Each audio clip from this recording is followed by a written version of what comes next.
जब देवी के मंत्रों का उच्चारण किया जाता है, देवी के मंत्रों का जाप किया जाता है, देवी के नाम का जप किया जाता है, तब देवी कहीं जाकर के प्रसन्न होती है और प्रसन्न होकर के आपको इच्छित फल प्रदान करती है।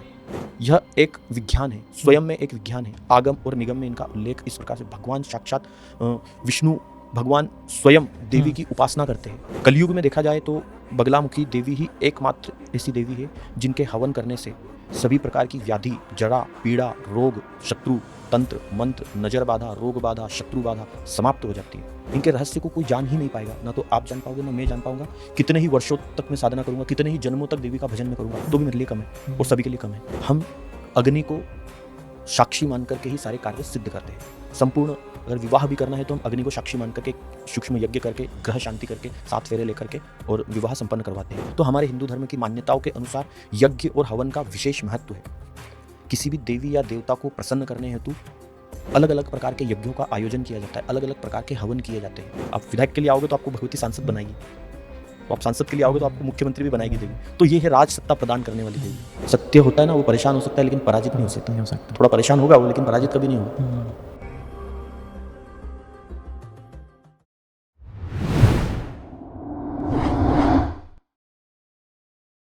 Welcome to hustlers talk guys. आज हमारे साथ हैं पंडित जी, जो कि हमारे पहले पॉडकास्ट में भी रह चुके हैं। हमने वहाँ बहुत सारी चीज़ें जानी माँ बगलामुखी के बारे में। आज हम वापस उन चीज़ों को और अच्छे से जानेंगे। अगर किसी ने भी पुराना पॉडकास्ट नहीं देखा है तो देख सकता है। सो पंडित जी कैसे हैं आप? जय माई की। जय माता दी। आप कैसे हैं? बहुत बढ़िया पंडित जी। जो हमारा पुराना जो पॉडकास्ट था तो वो बहुत सही गया। लोगों के बहुत ज़्यादा क्वेश्चन हैं उसमें। सबसे पहले मैं ये जानना चाहूँगा, अभी मैंने बहुत ज़्यादा ये सुना है कि कई लोग जिन्होंने अच्छी खासी सिद्धियाँ कर रखी हैं ये बोलते हैं कि मैंने माँ बगलामुखी को, माँ कामाख्या को सिद्ध करके रखा है। तो ये जब मैं सुनता हूँ तो मेरे दिमाग में एक शंका आती है कि ये कैसे हो सकता है, कोई माँ को कैसे सिद्ध कर सकता है? देखिए, ऐसा है कि महाविद्या होती है, देवी को ना तो कोई सिद्ध कर सकता है, ना कोई अपने वश में कर सकता है, ना कोई उनको अपने अनुसार चला सकता है। देवी के मंत्रों को सिद्ध किया जा सकता है, तब जाकर के भगवती प्रसन्न होती है और भगवती प्रसन्न होकर के उस व्यक्ति विशेष का, जिसने मंत्र को सिद्ध किया है, उसका कार्य भगवती सिद्ध कर देती है। तो देवी सिद्ध हो जाना या कोई राह चलते कोई छोटे मोटे वो तो है नहीं जो अपने वश में हो जाते हैं, या कुछ बातों से सिद्ध कर दें, या कुछ धन या कुछ दक्षिणा वक्षिणा दे करके, या कुछ फल चढ़ा करके, या कुछ प्रसाद भेंट करके हम सिद्ध कर ले उनको। निर्भर करता है कि देवी प्रसन्न कब होती है। जब देवी के मंत्रों का उच्चारण किया जाता है, देवी के मंत्रों का जाप किया जाता है, देवी के नाम का जप किया जाता है, तब देवी कहीं जाकर के प्रसन्न होती है और प्रसन्न होकर के आपको इच्छित फल प्रदान करती है। सिद्ध होना व्यर्थ की बात है। तो लोग कहने में भूल चूक कर देते हैं, या फिर एक, जब भी मैं सुनता हूँ एक घमंड के साथ बोलते हैं कि मैंने बगलामुखी को सिद्ध करके रख लिया है। तो या शब्दों का गेम खेलते हैं या अपना एक अस्तित्व शो करते हैं? देखिए, अभी हमारा देश जो है वो सनातनियों का देश है, हिंदुओं का देश है। तो कुछ लोग जो ये जैसे नहीं होते झोला छाप डॉक्टर, अपन बोलते हैं नॉर्मल सी भाषा में कि जो डॉक्टर तो नहीं होता है पर वो कुछ तो भी अपने हिसाब से लोगों को प्रिस्क्रिप्शन देता रहता है। वैसे ही अज्ञानी लोगों की कमी नहीं है देश में, और कई लोग ऐसे हैं जो भगवान के नाम का मात्र और मात्र फायदा उठाते हैं। अपना आकर्षण, स्वयं का आकर्षण बढ़ाने के लिए इस प्रकार की बातों को करना कि देवी सिद्ध हो गई। यदि देवी किसी को सिद्ध हो गई, मान लो है ना, देवी माँ शरीर में आ गई या सिद्ध हो गई, तो फिर वो इस पृथ्वी का कल्याण ही हो गया। संपूर्ण चराचर जगत का कल्याण हो गया। वो इंसान कुछ भी कर सकता है, फिर कुछ तो भी कर सकता है। एक दिन में खरबों रुपए अपने पास रख सकता है, कुछ भी कर सकता है। वो तो राज राजेश्वरी है ना देवी तो। हाँ। देवी कोई सी भी देवी हो, हम्म, भले ही वो दुर्गा माँ हो, लक्ष्मी जी हो, सरस्वती जी हो, या कोई सी 10 महाविद्याओं में महाविद्या हो, या कोई देवता हो, हम्म, सिद्ध कोई नहीं होता है भैया। सिर्फ और सिर्फ मात्र और मात्र उनके मंत्रों को सिद्ध किया जा सकता है, वो भी पूर्ण विश्वास, श्रद्धा और भाव के साथ यदि जपा गया हो तो। बिना भाव से भगवान असंभव है कि वो प्रकट हो जाएंगे या सिद्ध हो जाएंगे। तो ये तो संभव ही नहीं है, सब व्यर्थ की बातें हैं। लोग अपना अपना आकर्षण बढ़ाने के लिए इस प्रकार की चीजें करते रहते हैं। तो आपका कहने का मतलब है मंत्र सिद्ध किए जा सकते हैं और किसी देवी या देवता को सिद्ध नहीं किया जा सकता है। असंभव। और ये है कि उनका कहने का अर्थ ये होना चाहिए कि हमने उनको मंत्रों को सिद्ध किया है, ना कि माता को सिद्ध किया है या माई को सिद्ध किया है। जो व्यक्ति ये बोलता है ना कि मैंने देवी को सिद्ध किया है, हाँ। वास्तविक रूप में तो वो व्यक्ति कुछ किया ही नहीं है जीवन में, है ना। ये अहंकार रूपी शब्द हो गया, एक एटीट्यूड वाला शब्द है कि मैंने देवी को सिद्ध कर लिया है, या मुझे हनुमान जी दिखाई देते, या मुझे प्रकट शरीर में आते हैं, या उनको सिद्ध करके मैं उनसे लोगों के काम करवा देता हूँ। तो ये सब व्यर्थ की बातें है भैया। ना तो कोई देवी सिद्ध होती है, ना कोई देवता सिद्ध होता है। ये कहे ना कि उनके मंत्र का जाप मैं नित्य करता हूँ, उनका भजन करता हूँ, मेरे माँ बाप पिता भाई बहन सब देवी है, या जो भी पर्टिकुलर आपके जो देवता है, इष्ट देवता जो है, उनका नाम ले। जैसे मेरी देवी है बगलामुखी माँ, मेरी माँ है, तो मैं ये कह सकता हूँ, गर्व से कह सकता हूँ, अहंकार से भी कह सकता हूँ कि मेरी माँ है। मैंने उनको सिद्ध थोड़ी किया है, मेरी माँ को कैसे सिद्ध करूंगा भैया, उन्होंने मेरे को सिद्ध कर रखा है, लायक बना के रखा है। बस उनके पीछे पीछे जाते हैं हम लोग।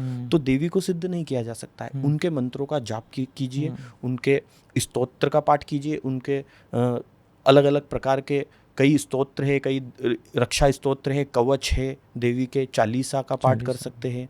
तो इस प्रकार से आप उनके मंत्रों का, उनके रहस्यों का ज्ञान प्राप्त कर सकते हैं। ज्ञान प्राप्त हो जाने के बाद में आप उनके मंत्रों का जप करें, निश्चित रूप से देवी का आशीर्वाद आपको मिलेगा। और जब वो आशीर्वाद मिल गया तो ये समझो कि मंत्र सिद्ध हो गया। और सभी देवियों के मंत्रों की संख्या भी निर्धारित है कि आप इतने मंत्रों का जाप करोगे भावपूर्वक तो निश्चित रूप से वो मंत्र सिद्ध होगा। और मंत्र जब सिद्ध होता है तो स्वतः ही आपकी जो इच्छित कामनाएं, जो मन के अंदर के विकार है, वो सारे नष्ट होने लग जाएंगे। और जितने भी प्रकार की आपकी इच्छाएं हैं, जो कामना, जिस कामना के लिए आपने देवी के मंत्रों का जप किया है, वो कामना तो पूर्ण होगी ही।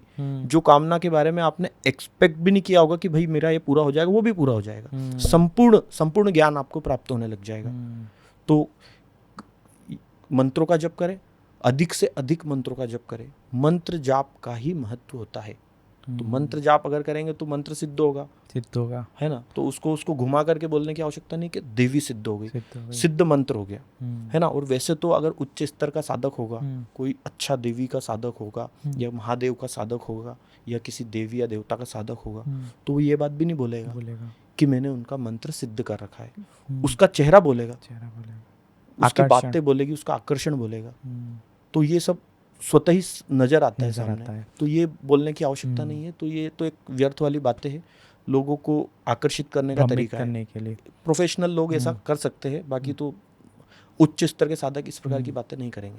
सो इसमें ये रहता है ना, कभी उनसे क्रॉस क्वेश्चनिंग भी करता है कोई, तो ये बोलते हैं कि ये जो भी मैंने सिद्धि प्राप्त की है या मेरे साथ जो सिद्ध हुई हैं, वो मैं खुद के लिए, दूसरों के कल्याण के लिए करता हूँ। अगर आप मतलब आप समझ रहे हो, अगर किसी ने बोला चलो आपको सिद्ध है, क्रॉस क्वेश्चनिंग करी, तो बोला आप इतना धन ला के रख दो, या ये कर दो, ये कार्य कर दो, आपकी तो माता सिद्ध है ना। तो फिर ऐसा क्वेश्चन करते कि मैं दूसरों के कार्य के लिए कर सकता हूँ, तो घुमाने का कार्य करते हैं। आकर्षण ही होता है ना ये। जी। देखो भाव होता है, आपका देवी के प्रति भाव है, मेरा देवी के प्रति भाव है। अगर मुझे कोई व्यक्ति दिखेगा, कोई साधु संत, या कोई भी ब्राह्मण दिखेगा, या कोई व्यक्ति विशेष दिखेगा जो ये कहेगा कि मैंने देवी को सिद्ध कर रखा है, तो मेरा भाव उसके प्रति बदल जाएगा। क्योंकि मेरा भाव है ना देवी को लेकर के, तो मेरे मन में उसके प्रति, उसको देख करके सम्मान जागृत हो जाएगा। फिर भले ही वो कैसे ही बोले, किसी भी अहंकार रूप में बोले, तो एक भाव अपना प्रकट हो जाता है ना। तो उसको फिर अपन सम्मान दे ही देते हैं। सही बात है ना। उसका पैर भी छू लेते हैं, उसको प्रणाम भी कर लेते हैं, क्योंकि हम उसको प्रणाम थोड़ी कर रहे हैं, हम उसने जिस देवी का नाम लिया उस देवी को हम प्रणाम कर रहे हैं, है ना। तो ये एक आकर्षण होता है, एकमात्र आकर्षण। आपके सामने, आप देवी के भक्त हो, आपके सामने मैंने जय माँ बगलामुखी बोल दिया या जय माता दी बोल दिया, आप देवी के भक्त हैं, तो आकर्षण बढ़ गया। सही बात है। तो ये आकर्षण होता है और भाव प्रधान होता है। हमारे धर्म में, हिंदू धर्म में यह सबसे बड़ा भाव है। किसी भी देवी या देवता का नाम अगर कोई लेगा तो व्यक्ति 1 मिनट के लिए रुक जाएगा और प्रणाम करेगा। कई रास्ते में भी हम जाते हैं और कोई छोटा मंदिर भी दिखाई देता है तो हमारी भाव रहता है, मन से हमारा मन से सिर निकलता झुक है, जाता सिर है। झुक जाता है। तो ये एक प्रकार का भाव होता है, हर व्यक्ति के अंदर होता है। तो ये भाव जागृत हो जाता है तो उस व्यक्ति का आकर्षण बढ़ जाता है, इसलिए लोग उसके पीछे पीछे भागने लगते हैं। सही बात है। तो ये बात लोगों को समझना चाहिए, ये समझने का विषय है।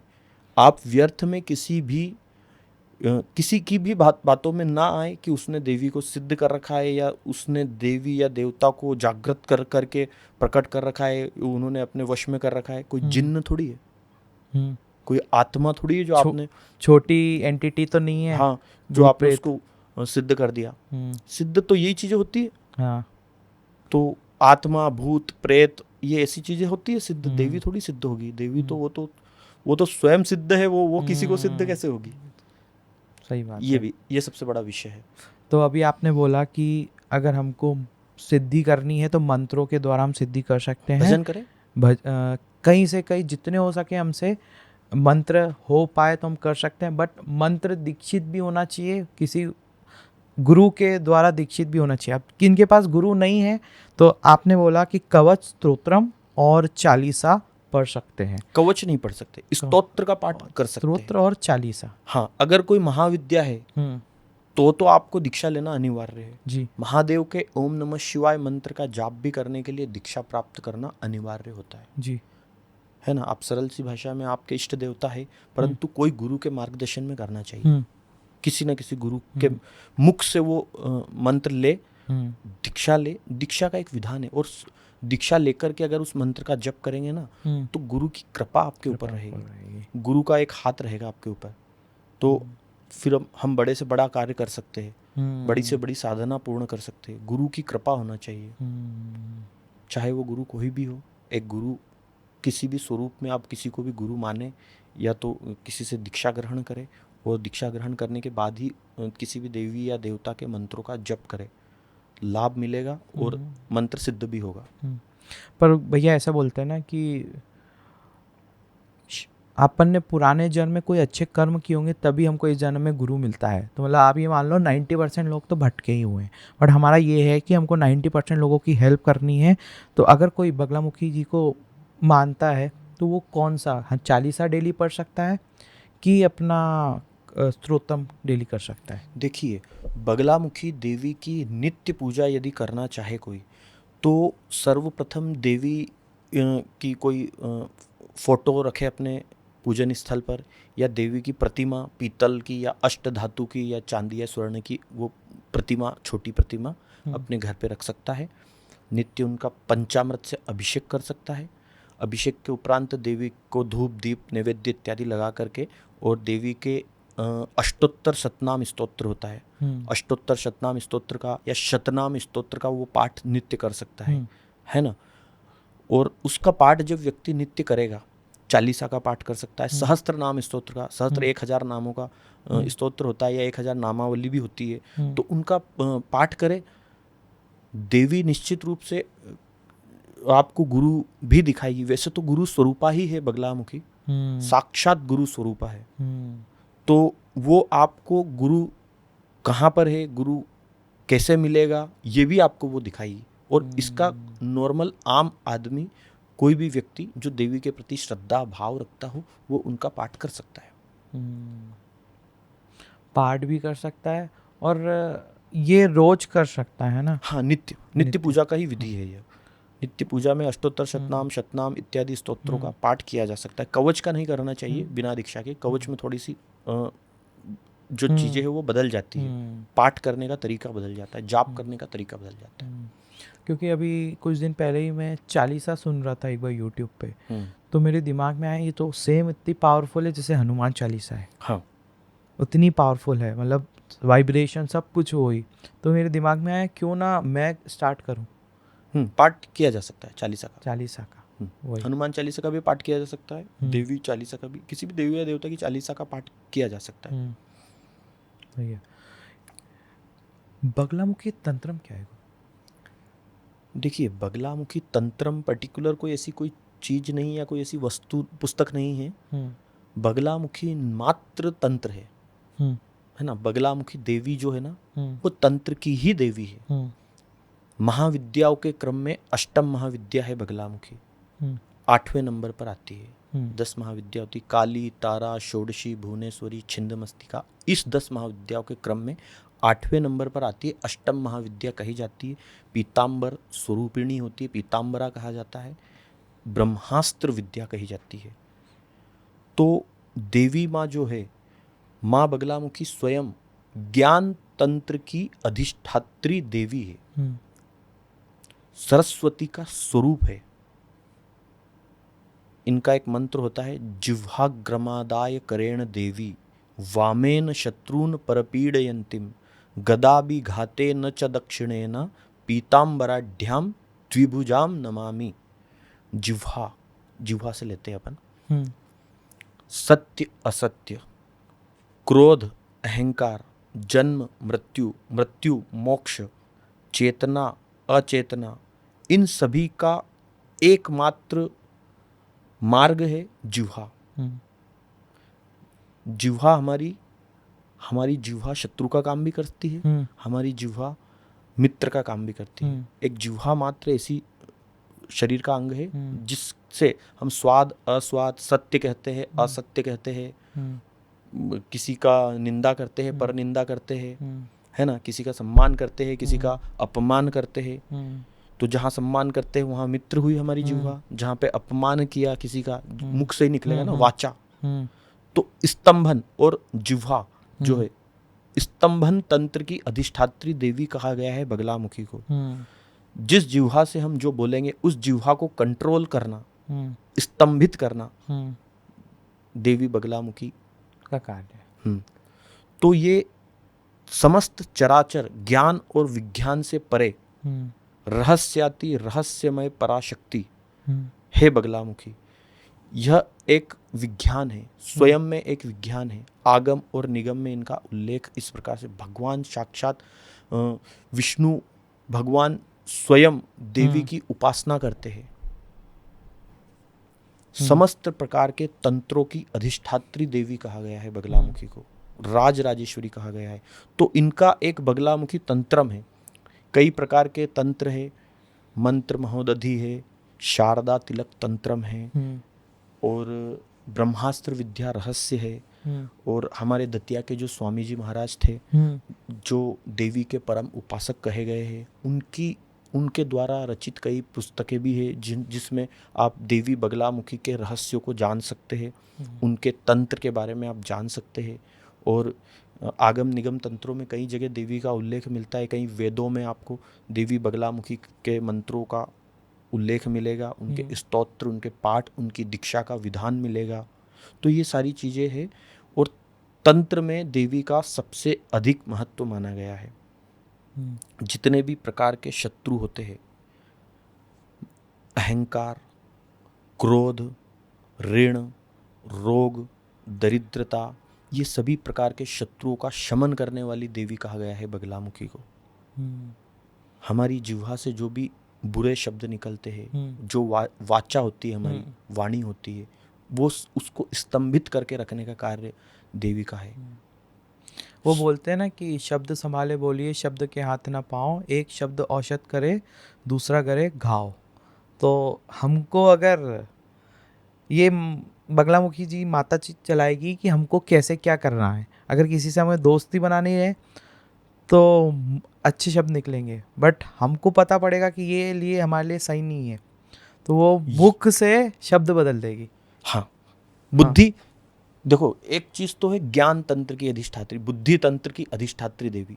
किस व्यक्ति की बुद्धि को किस प्रकार से चलाना है, यह देवी बगलामुखी के हाथ में है। जो व्यक्ति देवी बगलामुखी का साधक, उपासक या उनका भक्त होगा, तो निश्चित रूप से देवी उसके साथ चलेगी, हम्म, उसको सिद्ध नहीं होगी पर उसके साथ चलेगी, साथ चलेगी। उसके साथ साथ उसकी जिह्वा पर रहेगी। हम्म, हर व्यक्ति की जिह्वा पर बगलामुखी देवी का निवास होता है। हम्म। देवी या देवता हर व्यक्ति की जिह्वा बगलामुखी होती है। हम्म, सही है भैया। मेरा ये पॉडकास्ट करने का, ये टॉपिक निकालने का क्यों इच्छा थी, क्योंकि ना अभी इंटरनेट पे बहुत ज़्यादा लोग भ्रमित हो गए कि ये करती है बगलामुखी माता, ये करती है, वो करती है, ये फलाना ठिकाना। तो आज हम सारे वो चीज़ों को हटा ही देंगे और ओरिजिनल चीज़ लेके आएंगे कि बिल्कुल एक्चुअली होता क्या है। सो अभी ये है कि एक हवन का बहुत ज़्यादा मान्यता है, तो एक्चुअली हवन होता क्या है और क्यों करना ज़रूरी है?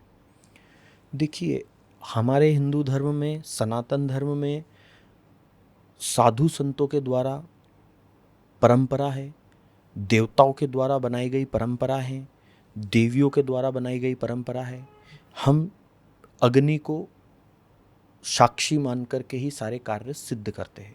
संपूर्ण अगर विवाह भी करना है तो हम अग्नि को साक्षी मान करके सूक्ष्म यज्ञ करके, ग्रह शांति करके, 7 फेरे लेकर के और विवाह संपन्न करवाते हैं। तो हमारे हिंदू धर्म की मान्यताओं के अनुसार यज्ञ और हवन का विशेष महत्व है। किसी भी देवी या देवता को प्रसन्न करने हेतु अलग अलग प्रकार के यज्ञों का आयोजन किया जाता है, अलग अलग प्रकार के हवन किए जाते हैं। उसी क्रम में आता है देवी बगलामुखी का हवन, जिसका आज और इस समय में सबसे ज़्यादा आधुनिक इस युग में बगलामुखी के हवन का सबसे ज़्यादा महत्व माना गया है। कलयुग में देखा जाए तो बगलामुखी देवी ही एकमात्र ऐसी देवी है जिनके हवन करने से सभी प्रकार की व्याधि, जरा, पीड़ा, रोग, शत्रु, तंत्र, मंत्र, नजर बाधा, रोग बाधा, शत्रु बाधा समाप्त हो जाती है। बगलामुखी देवी का हवन करने मात्र से सभी प्रकार के कष्टों से छुटकारा पाया जा सकता है। तो इनके हवन का विशेष महत्व होता है ना। अब इनके हवन में अधिकतर देखा गया है कि बगलामुखी देवी के हवन में अलग अलग द्रव्यों से हवन किया जाता है। तो जैसा कि मेरा अनुभव है, माँ बगलामुखी के हवन में औषधि और जड़ी बूटियों से हवन करना चाहिए, पीत द्रव्यों से हवन करना चाहिए, हरिद्रा से हवन किया जा सकता है, हल्दी से, हल्दी की गांठ से हवन किया जा सकता है। लक्ष्मी प्राप्ति हेतु हल्दी की गांठ का प्रयोग करें। आकर्षण के लिए हल्दी की गांठ का प्रयोग कर सकते हैं। सरसों से भी यदि करते हैं। आपका कोई कार्य सिद्ध नहीं हो रहा है, कहीं भी जा रहे हैं, कोई काम सिद्ध नहीं हो पा रहा है, कोई नौकरी में आप बार बार जा रहे हैं, आपकी नौकरी नहीं लग पा रही है, या कहीं इंटरव्यू आपको देना है और आपके इंटरव्यू में बार बार आप फेल हो रहे हो, तो हरिद्रा, हल्दी की गांठ से आप बगलामुखी के मूल मंत्र का हवन करवाइए। हल्दी और घी से घृत हवन करवाइए, आपके कार्य सिद्ध होने लगेंगे। मात्र हल्दी की गांठ से प्रसन्न होती है देवी, हरिद्रा से, उनको हरिद्रा प्रिय होती है। तो हल्दी से किया जा सकता है। इस प्रकार से कई प्रकार की औषधियाँ होती है, कई प्रकार की जड़ी बूटियाँ होती है। मिर्ची के हवन का भी बहुत मान्यता रहती है। देखिए, ऐसा है कि शास्त्रों में ऐसा कहीं ना कहीं इस प्रकार का कोई वर्णन मुझे देखने को नहीं मिला जी। मिर्ची के हवन का। इसलिए मैं महत्व नहीं मान सकता कि शास्त्रों में मुझे कहीं देखने को नहीं मिला। हाँ, पीठ पर परंपरा है, देखा गया है कि ज़्यादातर लोग मिर्ची का हवन करवाते हैं और मिर्ची का हवन बहुत सारे ब्राह्मण लोग करते भी है।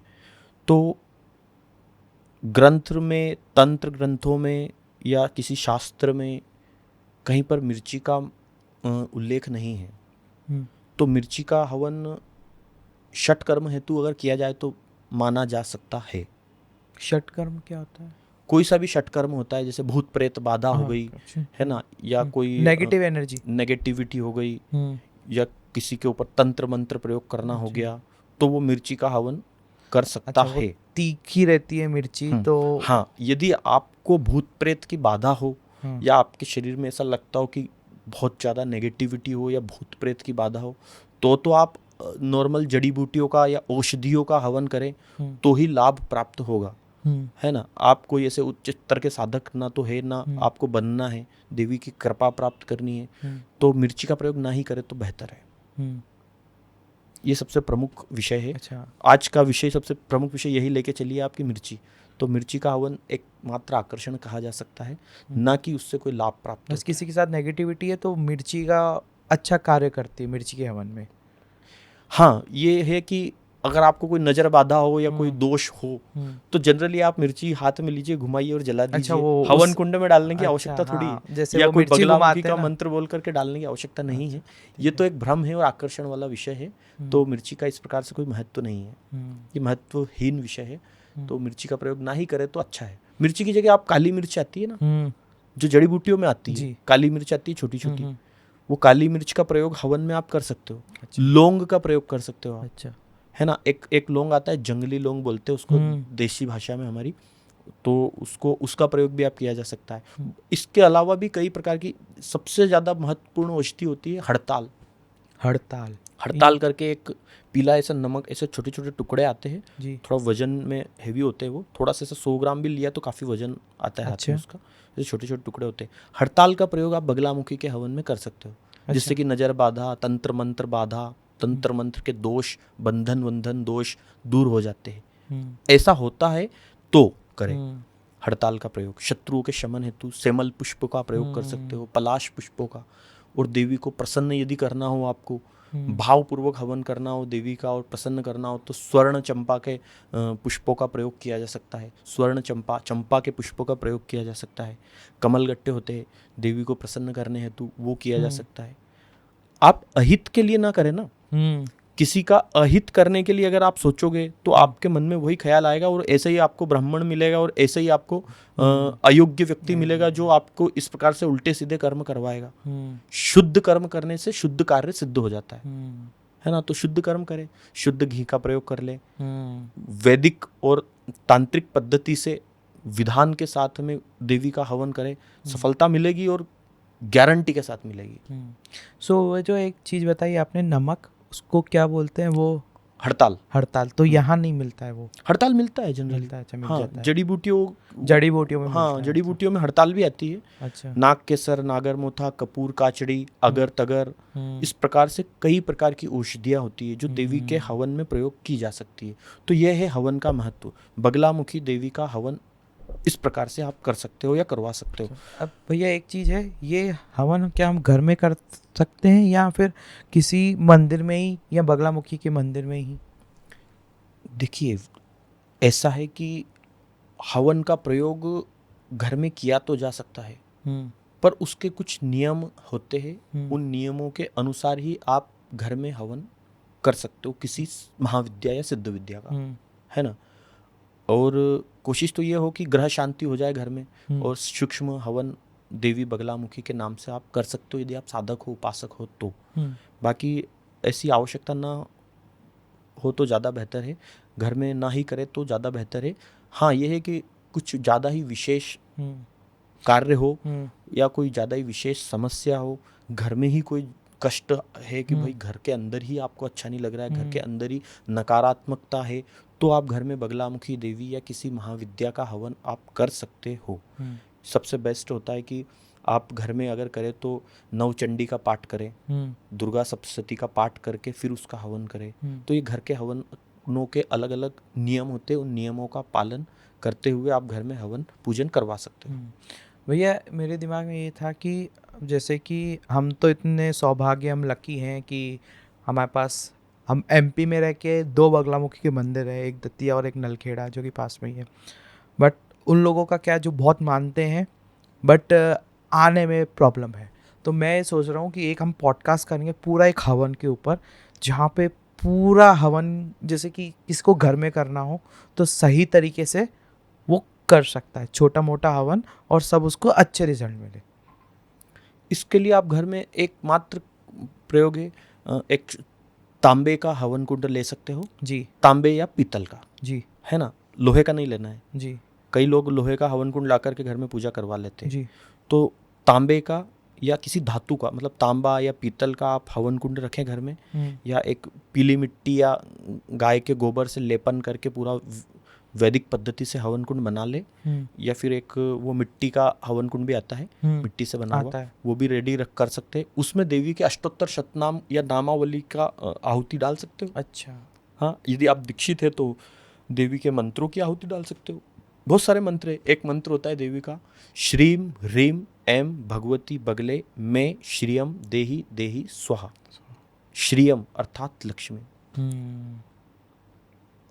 इस मंत्र का जाप करने मात्र से व्यक्ति धनवान बन सकता है। अच्छा। मतलब धनवान के साथ अरबपति, खरबपति, करोड़पति बन सकता है। एकमात्र इस मंत्र का आप जाप करेंगे दीक्षित होकर के, और इस मंत्र का जाप करने मात्र से व्यक्ति को ऐश्वर्य और मान सम्मान और लक्ष्मी की प्राप्ति, अनंत अनंत लक्ष्मी की प्राप्ति हो जाती है। तो ये एक मंत्र है देवी का, जिसका जाप प्रत्येक व्यक्ति कर सकता है और भावपूर्वक कर सकता है। और देवी गुरु स्वरूप है भैया। अगर आप इनकी दीक्षा लेकर के इनका जाप करेंगे तो आपके कई जन्मों के पाप नष्ट हो जाएंगे। बगलामुखी तांत्रिक विधि क्या होती है, और अगर किसी को मंत्र जाप चालू करना हो तो किस प्रकार कर सकता है, अगर दीक्षित नहीं है तो? सबसे पहले तो बगलामुखी की तांत्रिक विधि की बात करते हैं तो बगलामुखी देवी की पूजा ए से लेकर जेड तक ही तांत्रिक पद्धति होती है ना। संपूर्ण देवी बगलामुखी की संपूर्ण पूजा एक एक मंत्र, एक एक स्तोत्र तंत्र विधान से ही होता है, तंत्र से ही लिया गया है। तो देवी की पूजा करने के लिए सर्वप्रथम आपको किसी योग्य गुरु से माँ बगलामुखी की दीक्षा लेना अनिवार्य होता है। जब आप देवी के एकाक्षरी मंत्र से दीक्षित हो जाते हैं, सबसे सर्वप्रथम होता है एक अक्षर का मंत्र। एकाक्षरी मंत्र की दीक्षा होना चाहिए। दीक्षा का विधान ही यही है। जब आप दीक्षित होते हैं तो उस मंत्र का एक सूक्ष्म पुरुषचरण करते हैं। सूक्ष्म पुरुषचरण का मतलब ये कि 1.25 लाख मंत्रों का जाप किया जाता है, स्वयं को करना होता है। उस 1.25 लाख मंत्रों के जाप के दौरान आपको पूर्ण ब्रह्मचर्य का पालन करना है। लहसुन, प्याज, मांस, मदिरा इत्यादि से दूर रह करके या गृहस्थ आश्रम से दूर रह करके 21 या 41 दिनों में उस एकाक्षरी मंत्र का जप करें। जप पूर्ण होने के बाद में मार्जन, तर्पण, उसका दशांश हवन और दशांश ब्राह्मण भोजन इत्यादि करें। तो जब वो पूर्ण हो जाता है तो आप दीक्षित हो जाते हैं। दीक्षित होने के बाद में संपूर्ण प्रोसेस होता है। दीक्षित होने के बाद में देवी के गणेश होते हैं, बगलामुखी देवी के गणेश होते हैं, उनको बोला जाता है हरिद्रा गणेश। हरिद्रा गणेश का भी एक पुरुषचरण किया जाता है, सूक्ष्म पुरुषचरण बोल सकते हैं। उनका 1.25 लाख मंत्रों का जाप किया जाता है, वो भी गुरु प्रदत्त होता है। आपको योग्य गुरु होगा तो आपको देगा ही देगा। अच्छा। तो उनके हरिद्रा गणेश का जप किया जाता है। उनके भैरव का जप किया जाता है। बगलामुखी के भैरव भी है, उनको आनंद भैरव या त्र्यंबक भैरव कहा जाता है। तो उनके बगलामुखी के भैरव के मंत्रों का जप किया जाता है।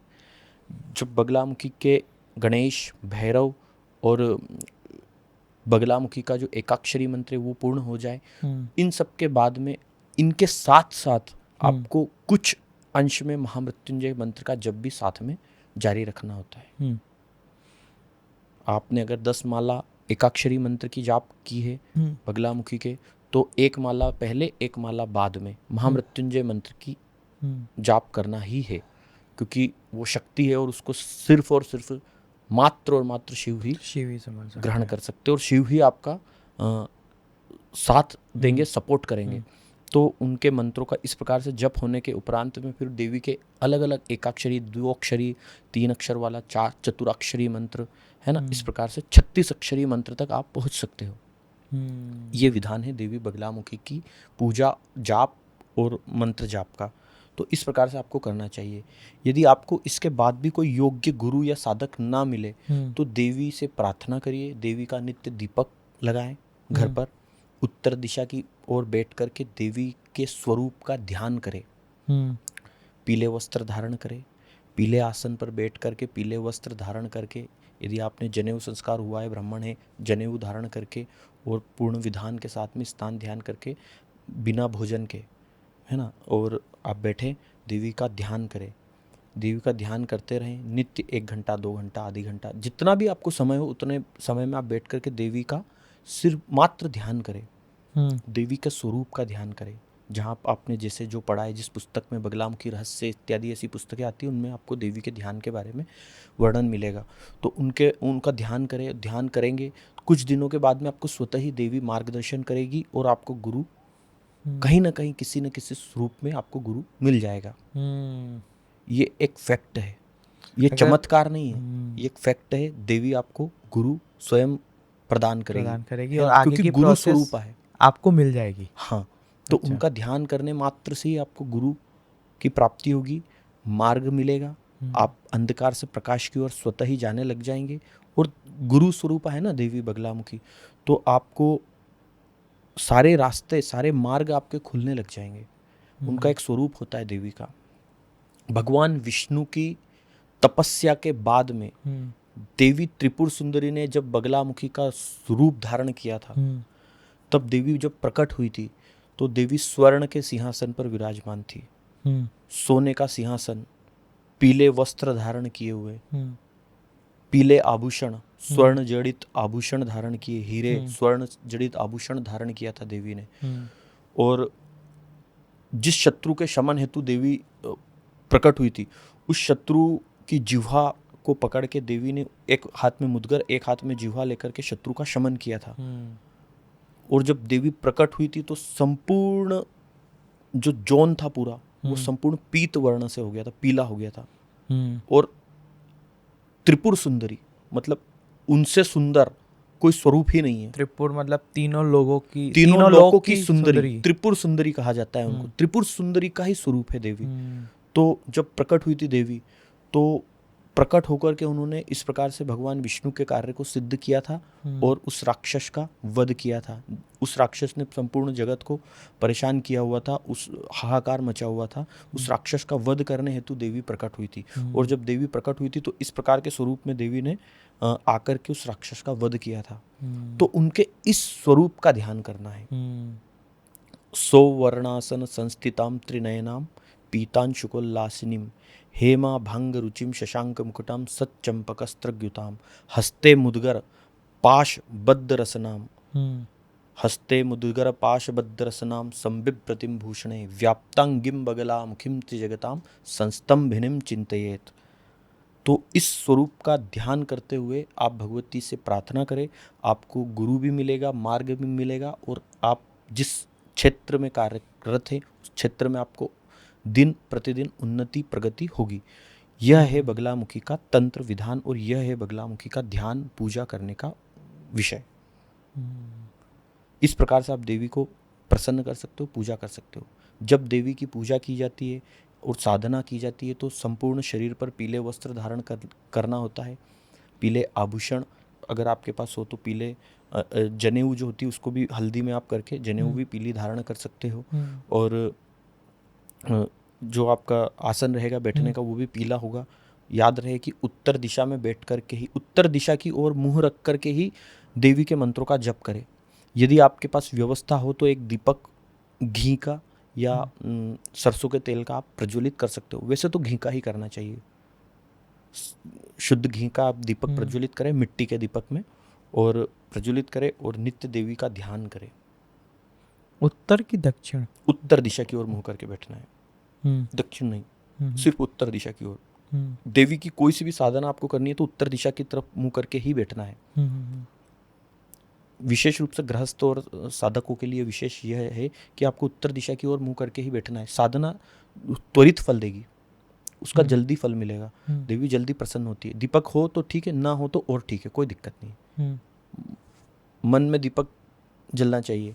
तो भाव से आप देवी का साधना करेंगे, गारंटी के साथ में देवी भी प्रसन्न होगी और ध्यान मात्र से भी दर्शन दे देगी। जैसे कि स्टार्टिंग में कोई दीक्षित नहीं है तो वो क्या माई का जो सिंपल बोल सकते जो मंत्र ओम लीम बगलामुखी देवाय नमः क्या उच्चारण कर सकता है? ओम ह्रीम बगलामुखी देव्ये नमः, देव्ये नमः। हाँ, इसका जप कर सकता है वो।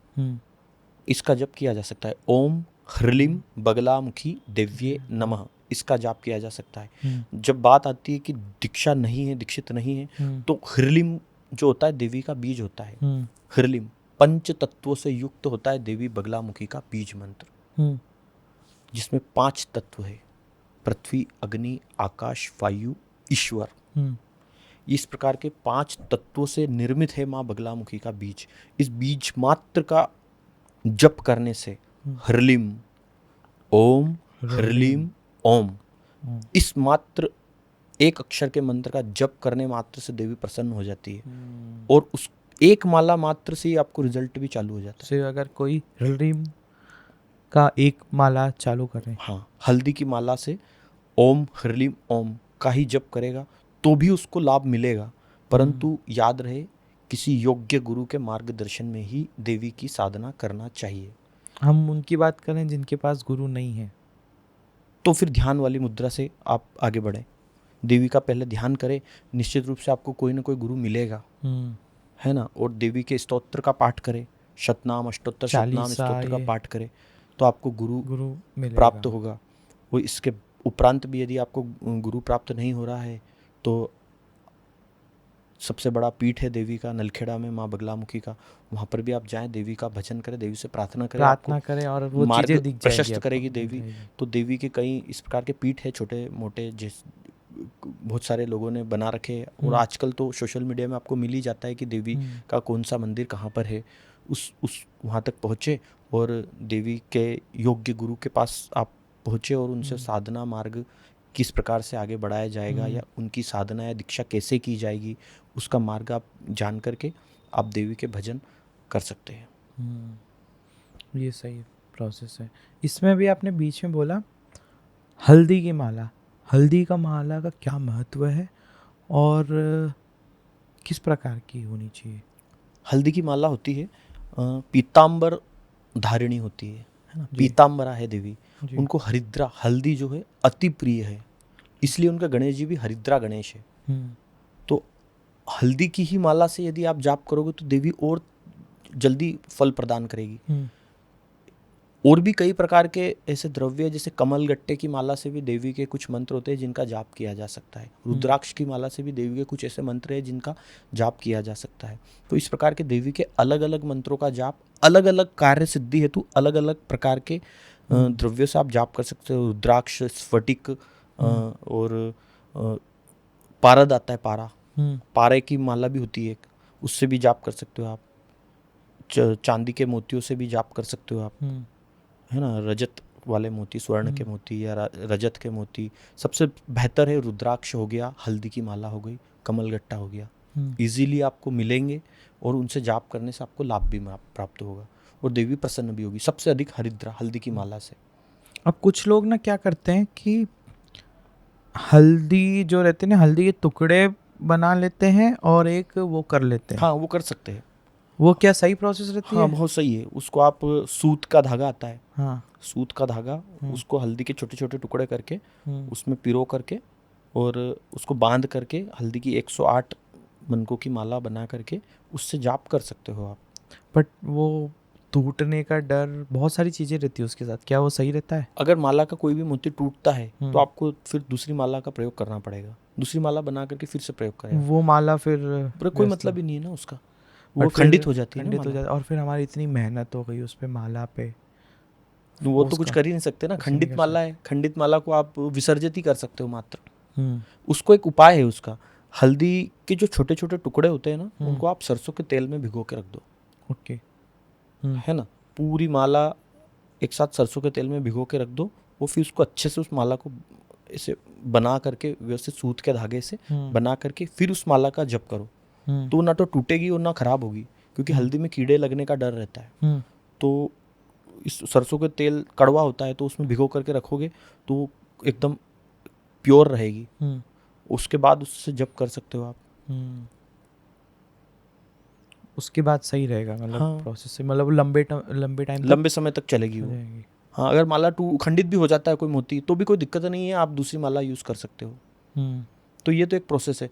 आप हल्दी की माला जप करने से, हल्दी की माला से जप करने से आपको शत्रुओं का शमन होता रहेगा। हम्म, ज्ञात अज्ञात ऋण रोग दरिद्रता हम्म, इस प्रकार से जो हमारे शत्रु होते हैं उन शत्रुओं का भगवती शमन करेगी, और हमारे जो विरोधी है हम्म, शत्रु है हम्म, उनकी बुद्धि को भगवती सही करेगी, हम्म, आपके प्रति अनुकूल करेगी।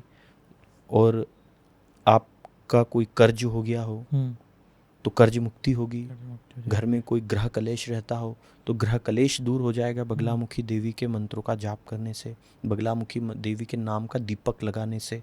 हम्म, यदि आप किसी रोग से ग्रसित है हम्म, तो बगलामुखी देवी के मूल मंत्र का जाप करवाइए, हम्म, या बगला मंत्र शिरोमणि होता है, एक हम्म, स्तोत्र होता है बगला मंत्र शिरोमणि, उसका पाठ करवाइए। पाठ दीक्षित है तो पाठ करिए, हम्म, तो आपको लाभ मिलेगा। हम्म, ये ऐसा नहीं करना है कि हर कोई, आजकल का जो ट्रेंड चल रहा है कि आप किसी भी यूट्यूब चैनल या किसी सोशल मीडिया पर देख करके आप बगलामुखी की उल्टे सीधे प्रयोग स्वतः ही घर पे करने लग जाएं या स्वयं साधना करने लग जाएं, तो मार्ग से भटक सकता है, उसकी कोई गारंटी नहीं है। भैया अब यही चीज़ मैंने देखा है ना कि आजकल बहुत ज़्यादा ट्रेंड हो चुका है, तो बहुत उल्टी सीधी चीज़ें हो करनी चालू हो गई है। यही चीज़ हमको यहाँ से क्लियर करनी है। और दूसरी चीज़ मैं ये नोटिस की है कि आज की डेट में ना सोशल मीडिया स्टार्स तो छोड़ो, सेलिब्रिटीज़ भी बहुत मानने लग गए बगलामुखी माई को। जी। अब वो मानने लग गए हैं, वो अपना स्टोरी पे डालते हैं, इंस्टाग्राम स्टोरी या सोशल मीडिया प्लेटफॉर्म पे डालते हैं ना। इस चक्कर में जनरल पब्लिक का एक इंटरेस्ट जाग गया है कि ये कौन सी देवी है और ये क्यों गए इनके पास, और इनके पास ऐसे क्या है चीज़ें। सेम अपना राजनेताओं और अपने जो जितने भी पॉलिटिशियंस हैं वो भी जाते हैं और वो भी अपना स्टेटस डालते हैं, सोशल मीडिया पे डालते हैं कि यार, तो ये चीज़ें बहुत अट्रैक्ट करने लगी है पूरी जनरल पब्लिक को, तभी ज़्यादा इंटरेस्ट हो रहा है अपना देखिए, माई के पहले ऊपर। के ज़माने में ऐसा होता था कि देवी के बारे में कोई जानता नहीं था, हम्म, देवी के बारे में लोगों को पता नहीं होता था। हम्म, जो तंत्र साधक होते थे या हम्म, देवी के उच्च स्तर के साधक होते थे या तांत्रिक या अघोरी जो होते थे, हम्म, उनको देवी के बारे में ज्ञान था। हम्म, तंत्र ग्रंथों में उन्होंने पढ़ा, उन्होंने ज्ञान प्राप्त किया, कहीं ना कहीं से ज्ञान अर्जन किया, और देवी की साधना उपासना मार्ग पे पूजा पाठ के मार्ग में जो लोग थे उनको इस बारे में पता था। हम्म, जैसे सोशल मीडिया का कार्य आगे बढ़ा, सोशल मीडिया से लोगों को पता चलने लगा सारे देवी देवताओं के बारे में, हिंदू धर्म के बारे में, सनातन धर्म के बारे में, तो लोग जागृत होने लग गए, हम्म, सच्चाई पता चलने लगी, और सच्चाई के साथ साथ में देवी की कृपा भी होने लग गई। हम्म, कलयुग है, कलयुग अपनी सीमा पर चल रहा है, और कलयुग में आपको देवी की कृपा प्राप्त करना है तो देवी के भजन तो करना ही है। हम्म, आप राज सत्ता प्रदान करने वाली देवी है। हम्म, पांडवों को विजय प्राप्त करवाई देवी ने। हम्म, किसी भी क्षेत्र में विजय प्राप्ति करना है तो माँ बगलामुखी का तंत्र विधान से अनुष्ठान करवाइए, विजय श्री का आशीर्वाद निश्चित रूप से मिलेगा आपको। कोई शत्रु आपको परेशान कर रहा है, कोई विरोधी आपके ज़्यादा हो गए हैं और बहुत ज़्यादा आपको शत्रु परेशान कर रहे हैं, तो भगवती के मूल मंत्र का जाप करवाइए। 1.25 लाख, 11 लाख, 21 लाख, 1.25 करोड़ जाप करवाइए। उसके बाद में उसका मार्जन तर्पण दशांश हवन करवाइए। विधान से यदि पूजन हो गया तो आपके शत्रु जो है वो आपके प्रतिकूल ना होते हुए आपके अनुकूल हो जाएंगे। शमन किसी का नहीं होगा, शत्रुओं का शमन नहीं होता है, शत्रु आपके अनुकूल हो जाते हैं। उनकी बुद्धि, वो आपका रास्ता छोड़ के चले जाएंगे। बुद्धि परिवर्तित कर देगी ना, इसलिए कहा गया है बुद्धि ज्ञान तंत्र की अधिष्ठात्री देवी। शत्रु की बुद्धि को परिवर्तित करने का कार्य है देवी का। तत्काल देवी की कृपा से वो जो है आपको छोड़ देंगे। अभी हमारे देश में जो भारत पाकिस्तान का युद्ध प्रारंभ हुआ था, उस दौरान हमने 121 ब्राह्मणों ने नलखेड़ा में बगलामुखी मंदिर पे ही 121 ब्राह्मणों के द्वारा 26 हवन कुंड पे एक साथ 3 घंटे तक बगलामुखी के मूल मंत्र का हमने अनुष्ठान करवाया था, भयंकर, ताकि हमारे भारत देश की विजय हो और शत्रुओं का शमन हो। तो इस प्रकार से हम देश हित के लिए भी कई बार लोगों के अनुष्ठान, हमारे देश हित के लिए अनुष्ठान हम करवाते हैं, तो उस अनुष्ठान से भी कहीं ना कहीं किसी न किसी रूप में अपने देश को लाभ प्राप्त हुआ होगा, भगवती का आशीर्वाद हमको मिला ही होगा किसी न किसी रूप में। बाकी तो ऐसा है कि भाव का विषय है, आप जिस भाव से देवी का भजन करोगे उसी भाव से आपको देवी आशीर्वाद देगी। मेन चीज़ मैं यहाँ नोटिस कर रहा हूँ कि ओवरऑल पूरा विज्ञान है ये। संपूर्ण विज्ञान से परे है देवी बगलामुखी। रहस्याति रहस्यमय पराशक्ति कहा गया है बगलामुखी को। संपूर्ण विज्ञान से परे, मतलब संपूर्ण- नॉर्मल एक जो विज्ञान होता है ना उससे परे है। आप देखेंगे कि जब दीक्षा आप ग्रहण कर लेंगे और विधान के साथ में गुरु के मार्गदर्शन में जब देवी के मंत्रों का जप करेंगे और भजन करेंगे, दिन प्रतिदिन देवी के चमत्कार आपको दिखेंगे। यहाँ पर बात आती है चमत्कार की। यदि आपको चमत्कार देखना हो तो देवी के भजन मंत्रों का जप करें दीक्षित होकर के, और जब देवी के चमत्कार आपको दिखेंगे, देवी का उपस्थिति आपको मालूम पड़ेगी, तब आपको पता चलेगा कि देवी कितनी शक्तिशाली है, देवी कितनी प्रभावशाली है, और देवी का जो ओरा है वो आपको दूर दूर तक प्रख्यात विख्यात कर देगा। आपको आपकी प्रसिद्धि दिन प्रतिदिन बढ़ती जाएगी। ये देवी के साधक की पहचान होगी। आप देवी के मंत्रों का भजन नित्य करें। इस बात की मैं गारंटी देता हूं आपको कि जो व्यक्ति देवी के मंत्रों का जप करता है विधान के साथ में, गुरु के द्वारा प्रदत्त मंत्र को ग्रहण करने के बाद में उसका जप करता है, उसको गारंटी के साथ में इस दुनिया में कोई नहीं रोक सकता। इस बात की गारंटी है। ये विज्ञान को टक्कर वाली बात कर रहा हूं मैं, क्योंकि विज्ञान से परे है। विज्ञान कुछ भी नहीं है देवी के समक्ष। रहस्यों से भी ऊपर जिसे कहा जाता है, इनके रहस्य को कोई जान ही नहीं पाएगा। ना तो आप जान पाओगे, ना मैं जान पाऊंगा। कितने ही वर्षों तक मैं साधना करूंगा, कितने ही जन्मों तक देवी का भजन मैं करूंगा, तो भी मेरे लिए कम है और सभी के लिए कम है। भैया एक ये भी लोगों के दिमाग में बहुत सारी चीज़ें हैं कि बगलामुखी का जो साधना है वो रात्रि में ही करनी चाहिए क्या? जी हाँ, बगलामुखी देवी की साधना रात्रिकालीन ही करना चाहिए। साधना, उनकी कोई पूजा हो तो दिन में की जा सकती है, साधना भी दिन में की जा सकती है, ऐसा नहीं है। परंतु उसके लिए जो वास हो ना आपका, वो एकांत वास हो। सर्वप्रथम तो आप एकांतवास में रह करके ही देवी बगलामुखी की साधना करें।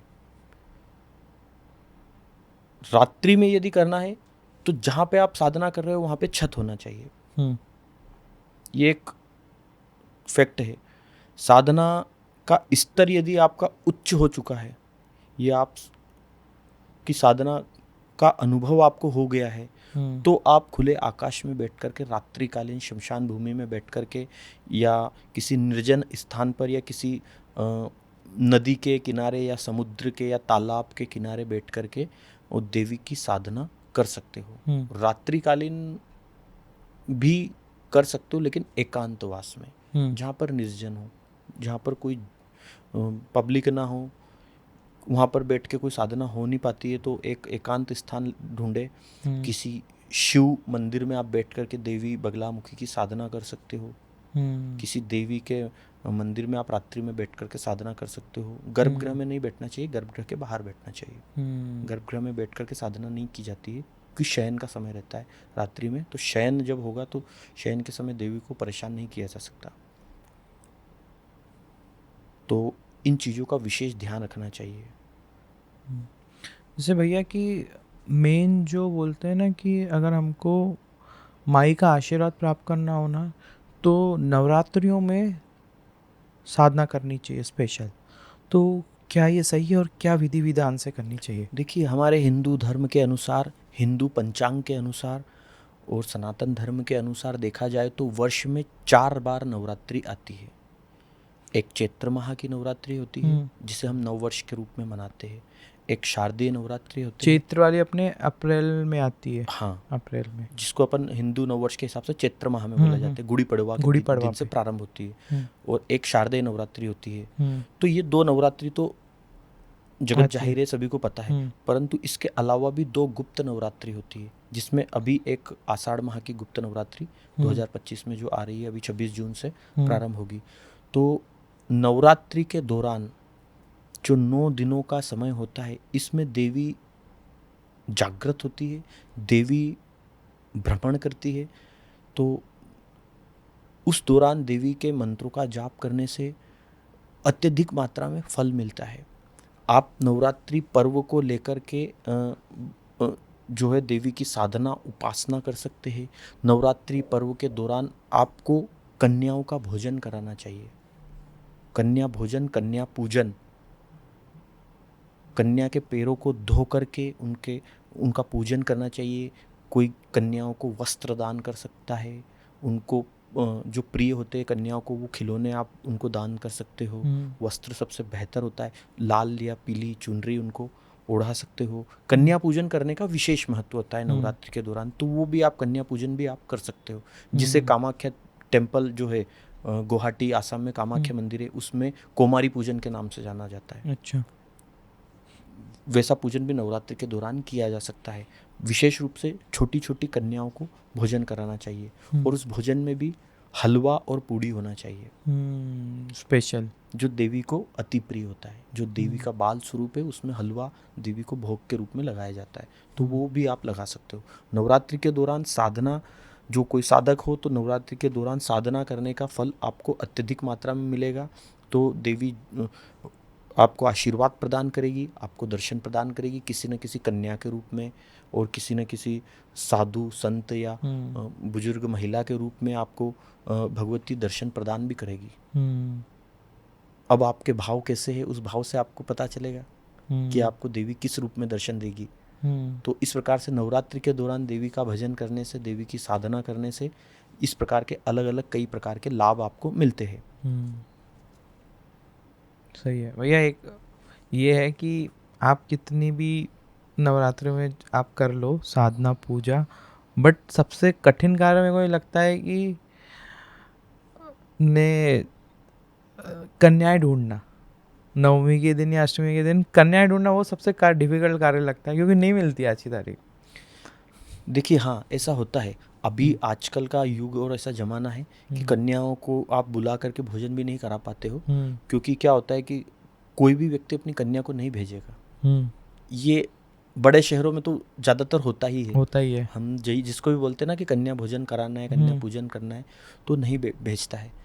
तब इस स्थिति में आप किसी देवी के मंदिर में जाइए, वहाँ पे आपको कन्याएं दिखेगी ही दिखेगी, छोटी छोटी कन्याएं, है ना। उन कन्याओं को आप भोजन ना कराओ कोई बात नहीं, लेकिन उनको कुछ मिठाई खिला दो। मिठाई नहीं तो उनको कुछ खिलौना दे दो। उनको चुनरी तो ओढ़ा ही सकते हैं ना, है ना। आप भोजन नहीं करा सकते, आप उनको चुनरी ओढ़ा दो, उनका पूजन कर दो, उनके पैर छू लो। जहाँ आपको कन्या दिखे उनके पैर छू लो। ये कन्या पूजन हो गया, और इसी से कन्या भोजन भी हो गया। बाकी आपका भाव है, उस स्थिति में जो भोजन है वो आप गाय को खिलाओ, गौ माता को भोजन ग्रहण करवा दो। और ये भी हो सकता है। हाँ, या फिर आप किसी ब्राह्मण के घर पे भोजन प्रसादी का जो पूरा, जैसे गेहूं का आटा हो गया, दाल हो गई, चावल हो गए, बिना बनाए हुए ऐसे कच्चे, वो पूरा पैक करके आप ब्राह्मण को दान कर सकते हो। किसी गरीब ब्राह्मण को आप दान करो, या किसी गौशाला में जाकर आप गायों को भोजन करा दो, तो वही फल आपको मिलेगा। हम लोग यही ज़्यादातर यही करते हैं, पैकेट बना के मंदिर के पास मिल जाती है कन्या, उनको गिफ्ट बांटना। हाँ, अष्टमी या नवमी। हाँ, उसमें खाने का कुछ ना भी हो तो चलेगा, चॉकलेट खाने का रखते हो, छोटी छोटी चॉकलेट दे या टॉफी दे सकते हो, थोड़ा पैसा खाने का। हाँ, या फल दो ना, फल सबसे बेस्ट होता है। जैसे कि 8-9 प्रकार के, हाँ, एक फल दे सकते हो आप, एप्पल या कोई सा भी एक फल कन्याओं को दे दो, तो उसका फल मिलेगा आपको। क्योंकि आजकल का जमाना ऐसा है कि भाई कन्याओं को लेने जाएंगे तो लोग सही रहता है, उल्टा सीधा सोचते हैं भाई हमारी कन्या को नहीं भेजेंगे, तो ये ऐसा भाव रहता है, क्योंकि डर का माहौल है ना थोड़ा सा। तो ऐसी स्थिति में आप इस प्रकार से मंदिरों में इस चीज़ों से उल्टी चीज़ें भी हो जाती है आजकल, तो लोगों के नेगेटिव ही लेते हैं ना लोग, इसलिए नेगेटिव ही। तो उसको इस प्रकार से आप कर सकते यही है कि आप 8-9 पैकेट बना लो, और जाके कोई भी आसपास मंदिर में वहाँ कन्या मिल जाएगी। आप 9 कन्या जरूरी है ही नहीं, आप एक ही कन्या को कर दो। अच्छा, एक ही कन्या को अच्छे से सब कुछ। जो 9 की जगह आप 20 मिल गई तो 20, 1 मिल गई तो 1, कन्या पूजन हो गया। जो जिस स्थिति में, जिस स्वरूप में आपको कन्या दिख जाए, उस कन्या के पैर छू के पैर धो कर के प्रणाम कर लो, उनके धुले हुए पैर का जल सिर पे लगाओ और उसको दान पुण्य कर दो, जो भी करना है, वस्त्र चुनरी, हो गया कन्या पूजन। सही है, ये चीज़ें क्लियर हाँ, हुई भगवती क्योंकि किसी भी रूप में आपको आशीर्वाद दे सकती है आकर के, और होता ही है, भगवती का आशीर्वाद इसी प्रकार से मिलता है और यही भगवती का स्वरूप है। भैया भगवती के तो चमत्कार तो बहुत ही हैं, कोई आप ऐसा शेयर करना चाहोगे कि आपको भी लगा कि ये चीज़ें वाकई में बहुत ज़्यादा होती हैं और जब ये लोग सुनेंगे तो और मानने लगेंगे? देखिए, ऐसा चमत्कार तो मेरे को कोई केस वेस में नित्य या निरंतर आप देखने को मिलता रहता है मुझे। जैसे कि विजय प्राप्ति के लिए कई लोग आते हैं हमारे पास में, पॉलिटिकल लोग भी आते हैं। तो अपने एक समय की बात है, कुछ साल हो गए हैं, एक व्यक्ति आए थे मेरे पास में। तो वो आए थे मेरे पास कि दोनों पति पत्नी आए, ट्रेन से आए और मतलब ऐसे नॉर्मल हालत में आए थे, बिल्कुल सिंपल साधारण तरीके से आए। हवन के लिए हमने अनुष्ठान करवाए, देवी का मंत्रों के जाप करवाए, मंत्रों का जाप हुआ उनके लिए। उनकी मनोकामना थी कि हे माँ भगवती, मैंने जीवन पर्यंत देश हित के लिए समाज सेवा करी है और हमें जो है आप एक छोटा सा पद हमको राजनीति में चाहिए, हमको विधायक बनना है। तो इसी पद को लेकर के हमने, इसी कामना को लेकर के उनका अनुष्ठान संपन्न करवाया, है ना, निस्वार्थ मैंने पूरा अनुष्ठान उनका करवाया। भाई जो दक्षिणा देना है दो, कोई दिक्कत नहीं है। ब्राह्मण थे, ब्राह्मणों से जाप करवाया, मार्जन, तर्पण, दशांश हवन, उन ब्राह्मणों का भोजन, दक्षिणा संपूर्ण उनको जो होनी श्रद्धा चाहिए थी यजमान की, उनकी श्रद्धा के अनुसार मैंने ये सारा कर्म करवाया। विधायक की टिकट के लिए आए थे भैया, देवी की कृपा हुई, उनको विधायक की टिकट तो नहीं मिली, लेकिन षड्भिर मासे फलम लभेत, अर्थात किसी भी देवी या देवता का अनुष्ठान करते हैं तो 6 माह के अंतराल में उसको फल मिलता ही मिलता है, किसी भी रूप में मिलेगा। ऐसा दुर्गा सप्तशती के श्लोक में लिखा हुआ है, षड्भिर मासे फलम लभेत, 6 माह के अंतराल में। तो विधायक का टिकट तो नहीं मिला, परंतु भगवती की कृपा से 3 या 4 महीने में उनको सांसद का टिकट मिला। अच्छा, वो भगवती ने उनको सांसद बनाया। तो ऐसी कृपा होती है भगवती की, निस्वार्थ, बिना किसी स्वार्थ के। उन्होंने सिर्फ इतना कहा कि माता जी पूरा जीवन हो गया है सेवा करते करते। और जब व्यक्ति सांसद बना, सांसद बनने के बाद में फिर अनुष्ठान हुआ कि भगवती आशीर्वाद, मतलब भगवती को आभार प्रकट करने के लिए, धन्यवाद प्रदान करने के लिए फिर से पुनः अनुष्ठान हमने करवा दिया। अनुष्ठान हो गया, उसके बाद भगवती की फिर ऐसी कृपा हुई कि व्यक्ति को जो है और बड़ा उच्च पद मिल गया, सांसद से भी बड़ा पद मिल गया। तो इसमें सच्चाई थी ना सामने वाले में? सच्चाई इतनी थी कि जब सांसद बने थे तब हमारा प्रवास था मेरा उनके क्षेत्र में, तो मेरा प्रवास उनके राज्य में मैं गया, उन प्रवास में उनके घर गया तो 3 कमरे का घर था उनका। अच्छा, एक किचन, एक हॉल और एक कमरा, बस ऐसा एक घर था।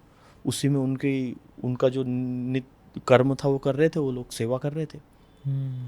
और भगवती ने ऐसा आशीर्वाद प्रदान कर दिया, पहले सांसद बनाया, सांसद से हटा करके उनको जो है एक और बड़ा पद मिला, और एक और बड़ा पद मिलने के बाद में अब तो पूरा प्रदेश ही मिल गया उनको। अभी वो पूरे प्रदेश की बागडोर संभाल रहे हैं। तो ऐसे कई ऐसे उदाहरण हैं जो कि आप यदि निस्वार्थ भाव से देवी की साधना, अनुष्ठान, कर्म करवाते हो, माँ बगलामुखी का अनुष्ठान यदि आप निस्वार्थ भाव से करवाते हो तो निश्चित रूप से आपको सफलता मिलती है, और सफलता इतनी मिलती है कि आप सोच भी नहीं सकते हो। आप विधायक के लिए आओगे तो आपको भगवती सांसद बनाएगी, आप सांसद के लिए आओगे तो आपको मुख्यमंत्री भी बनाएगी देवी। तो ये है राज सत्ता प्रदान करने वाली देवी। भैया आपके पास कोई विपरीत बुद्धि के भी लोग आते होंगे? हाँ, बहुत सारे लोग आते हैं दिन भर, कई लोगों को डांटना पड़ता है, फ़ोन पे ही डांट देता हूँ मैं तो। ऐसे ऐसे काम लेकर के आते हैं। आजकल तो ऐसा है कि भैया, पहला मैं बोलता हूँ कि भैया लिख करके भेज दो क्या क्या मनोकामनाएं हैं। तो पहली मनोकामना रहती है कि मेरा लव प्रॉब्लम चल रहा है, प्यार वाला विषय बताते हो कि उस लड़की से वो करवा दो, वो लड़की से शादी करवा दो, वो लड़की 8 साल तक साथ में थी, उसके बाद में फिर उस लड़की ने मेरे को छोड़ दिया या उस लड़के ने मेरे को छोड़ दिया। तो ऐसे भी नित्य के कार्य आते हैं। इस प्रकार से और भी बहुत सारे ऐसे कार्य आते हैं, जैसे कि मेरा जमीन हड़प ली या मेरा पैसा खा गया, भाई ये मैंने इसको इतने पैसे दिए थे, वो मेरा पैसा रिटर्न नहीं कर रहा है, खा गया वो व्यक्ति। तो ऐसे ऐसे केस आते हैं हमारे पास में। तो ऐसी स्थिति में हम, अगर व्यक्ति का कार्य सही है, व्यक्ति सही है, उसके भाव और उसके कार्य सही है, तो हम देवी का अनुष्ठान उनको सजेस्ट करते हैं कि आप देवी का अनुष्ठान करवाइए। निश्चित रूप से आपको देवी आपका कार्य सिद्ध करेगी, और जो भी व्यक्ति विशेष ने आपका आर्थिक, मानसिक या शारीरिक नुकसान किया है, वो आपको उसकी भरपाई भी देवी की कृपा से होगी। पर भाव आपका अगर अच्छा होगा तो आपको देवी की कृपा मिलने से कोई नहीं रोक सकता। यदि आप बुरे भाव से आते हो, किसी का मारण करवाने या किसी का उच्चाटन कराने या किसी का वशीकरण कराने, है तो देवी, उच्चाटन भी देवी के मंत्रों से होता है, वशीकरण भी देवी के मंत्रों से होता है, विद्वेषण भी देवी के मंत्रों से होता है। यदि आप दो लोगों को आपस में लड़ाना चाहते हो तो देवी के मंत्रों से उनका विद्वेषण भी हो जाएगा, देवी के मंत्रों से वशीकरण भी हो जाएगा, आकर्षण भी बढ़ जाएगा। परंतु उसका उद्देश्य क्या है? उद्देश्य सही होना चाहिए ना। वशीकरण अगर करना है तो उसका उद्देश्य तो सही होना चाहिए ना।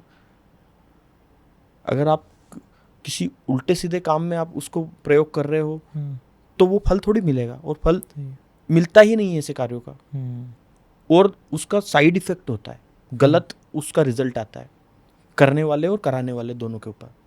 तो इस प्रकार की चीज़ें तो ना ही करें तो ज़्यादा बेहतर है। देवी से प्रार्थना करें, आपके कर्म अगर सही होंगे तो आपको भगवती की कृपा जरूर मिलेगी। तो अच्छे कार्य के लिए देवी का अनुष्ठान करें, माँ का अनुष्ठान करें, देवी कृपा जरूर करेगी। अगर किसी ने, चलो ज़्यादातर लोग तो सही कार्य के लिए आते हैं, बट कोई गलत कार्य के लिए आया और बाय चांस हो गया, उसमें क्या होता है फिर? देखिए भाई साहब, ऐसा तो बहुत रेयर केस में होता है, क्योंकि सामने वाले ने झूठ बोल के आपसे कार्य कराया। हाँ, ऐसा होता है, ऐसे केसेस है मेरे पास में। हाँ। ऐसे केस आते हैं और ऐसे है भी मेरे पास में केस कि व्यक्ति झूठ बोल के मुझसे कार्य करवाया है, पर भैया उसका जो है ना अंत खराब होता है। हम तो देखते हैं साक्षात, मेरे को तो वो भी पता है कि यदि किसी ने झूठ बोल के मुझसे कोई कर्म करवाया है तो हम अगर नहीं भी चाहेंगे ना तो भी भगवती का ऐसा प्रकोप होता है कि उसको नुकसान भोगना ही पड़ता है। पहले सक्सेस हो जाता है कार्य, फिर बाद में उसके जो रिजल्ट होते हैं ना, मतलब नेगेटिव चीज़ें बहुत ज़्यादा उससे जुड़ जाती है। प्रारब्ध सपोर्ट कर देता है ना भैया। अच्छा। हाँ, आपका प्रारब्ध आपको सपोर्ट कर देता है। अच्छा। कई बार ऐसा होता है, मतलब ऊपर, हाँ, व्यक्ति की जो सोच होती है ना, व्यक्ति का जो विचार होता है, व्यक्ति जिस विचार से, जिस उद्देश्य से जो अनुष्ठान कर्म करवाता है, यदि उसका प्रारब्ध खराब है ना, और उसका प्रारब्ध उसको भोग रहा है व्यक्ति और खराब है, और उसका समय खराब आने ही वाला है, भाग्य में ही लिखा है, अगर वो झूठ बोल के कोई काम करवा रहा है, वो विधायक तो बन जाएगा या मंत्री तो बन जाएगा या फिर वो उच्च पद तो उसको प्राप्त हो जाएगा या उसका कार्य तो सिद्ध हो जाएगा। परंतु कार्य सिद्ध होने के बाद में जो उसके हाथ से गलत कर्म तो करवा देगी भगवती, क्योंकि उसका कार्य गलत था, उससे गलत कर्म करवा देगी, पर उसको भोगना तो पड़ेगा। अच्छे कर्मों का फल भी भोगना पड़ेगा, बुरे कर्मों का फल भी भोगना पड़ेगा।